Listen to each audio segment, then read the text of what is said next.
how to get more dice in Monopoly Go. So this is how you get. First off, you just have to win. You have to get more progress in yourself and win many board games in Monopoly Go, as you can see here. And you could invite more friends also, so that it will gives you dices.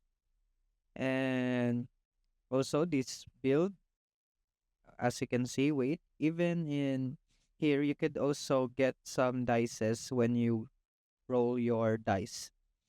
So it usually depends, just like this is another reward, but sometimes they reward dices. So it literally depends.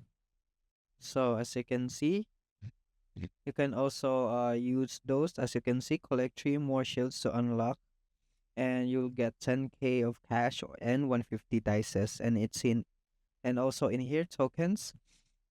It will give you rewards, more rewards. It will also give you dices and money. So 15k of money and 250 dices.